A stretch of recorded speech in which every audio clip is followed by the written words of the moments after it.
Hi, I'm Katie from AmeliorMate, and I'd like to talk to you today about why data scientists suck at analyzing your textual customer data. So, textual customer data is basically just the words of your customers put into text format. So, this can be open-ended survey responses, it can be online reviews, it can be focus group transcripts, or it can be just any sort of statements your customers are making about you on social media.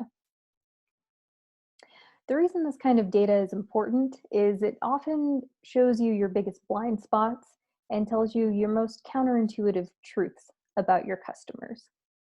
So, take the example of doing a survey to try to figure out why your customers are churning.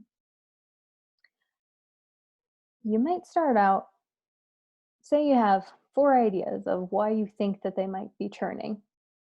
So, you decide to do a quantitative survey and you ask them, did you leave because of A, B, C, or D?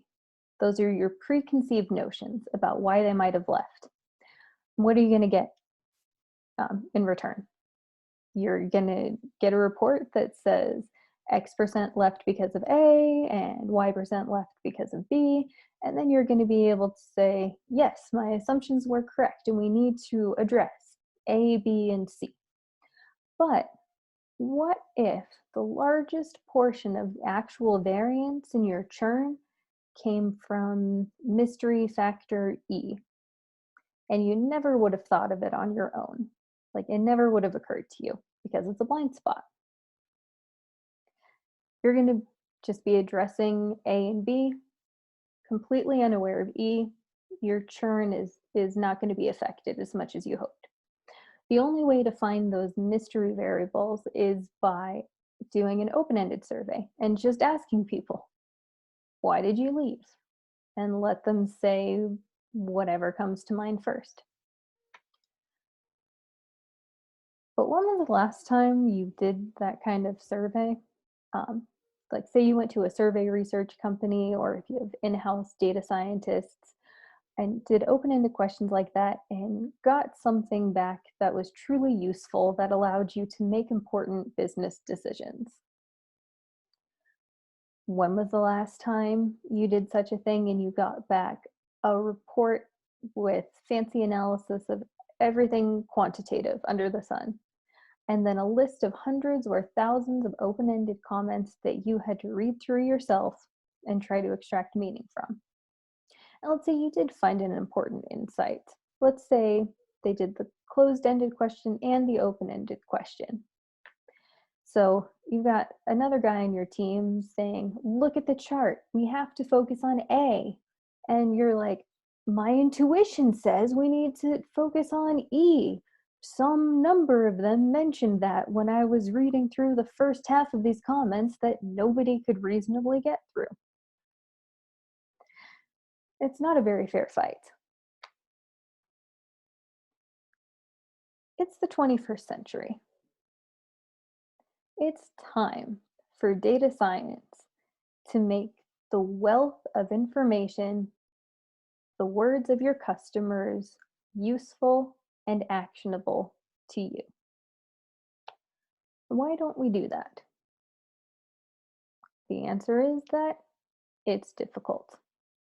Um, you have to find a data scientist who's good not just at math and at coding, but who also has a strong skill set in extracting meaning, the most important meaning, quickly, who can go through and categorize those data sets.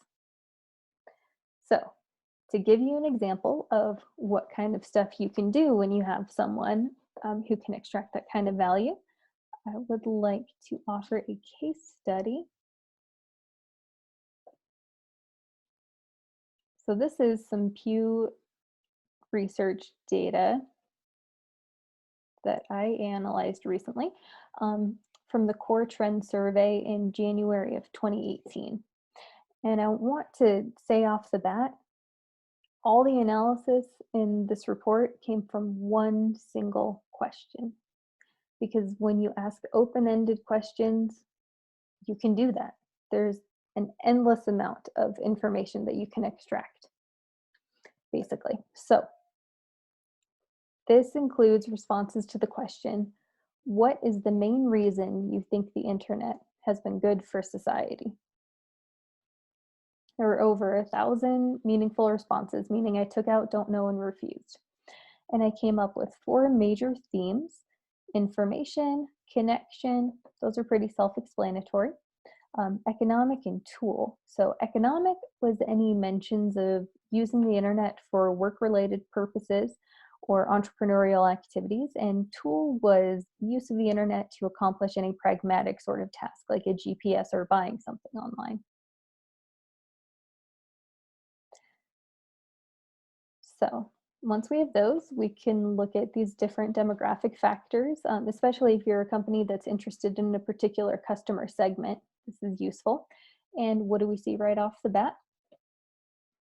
It looks like there's some strong correlation between language and some of the themes. So let's explore that. If you do t-tests between the English and Spanish surveys, you'll find that there are some statistically significant differences there. What I think is most interesting is that Spanish speakers disproportionately seem to value the economic themes and the tool themes. And this has some pretty big implications if you're a B2B business, or if you are an internet-based business that does pragmatic things such as allowing people to buy things online or GPS or translation tools. And it's that you need to make sure that your products and services work as well in Spanish as they do in English, because otherwise you're going to be missing out on this really important customer segment. So let's say you are a company that specializes in like men or women. You might wonder if there's any differences there, and there are no statistically significant differences in the main themes, but that is not the end of the story, because with qualitative data, we can always get more granular, especially if we have this many comments or even, thousands or tens of thousands of comments. So when we look just at the information subtheme, we still have over 800 comments, and I put those into 14 different categories. And this time, when we look at the heat map, we can see there are some stronger correlations between gender and some of these subthemes. And in fact, there are 4 with statistically significant differences. So it looks like men disproportionately value general information and sharing, which in this context is not just communication and sharing with just a few people. It is mass communication and disseminating information throughout society. And then women disproportionately valued education and research, and that is formal educational materials and formal academic research. So if you are a company who works in any of these specific segments, that is probably pretty valuable information for you to know. And it's something that we wouldn't have gotten unless we were able to do this deep dive qualitative research. There's also some interesting stuff we can see when we look at the types of information people value the most. So unsurprisingly, like general information is a huge theme. But education and news are not statistically significantly different. You might assume that people would value news specifically more than educational content specifically, but that is not the case.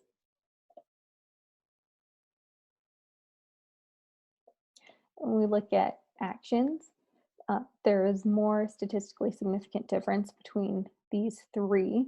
So people value accessing information the most, and then search, which I would say using search engines, but in all that information, Google is the only one that anyone mentioned. So it's really just like finding and Googling information. And then after that comes formal research and learning. We look at the benefits the information brings to the types of information and actions people are taking with it. We can see that ease, speed, and quantity have no statistically significant difference. So people value those things roughly the same, but there is a huge drop when it comes to people valuing quality of information and diversity of information. So this is something I think is important for any company to pay attention to. It's intuitive that if you focus on quality, you're always going to be a smaller, after like a smaller customer uh, segment generally. But no matter where you are, if you are shifting your strategy and trying to go more online, focus first on the ease and speed of your product, because you can have great quality, but if it is cumbersome to use, or if it takes a long time to use or to figure out, people are not going to value it compared to what your competitors are offering. They could have lower quality, but if they are easier and faster to use, people are going to value them more. So that is something that if you just read through comments, you might get a gut feel for.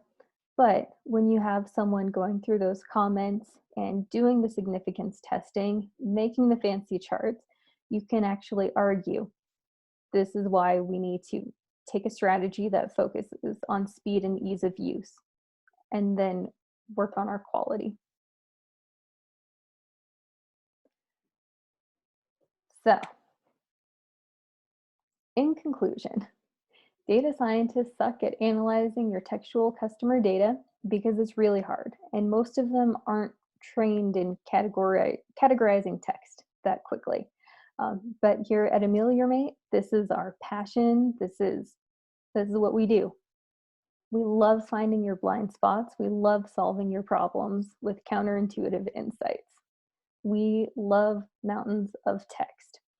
So if you and your team are struggling under a wave of textual customer data, you've spent all the money and time to collect it, but you don't know what to do with it, go ahead and give me an email at katie@ameliormate.com, and we'll set up a free consultation and figure out just how much value can we extract from your data.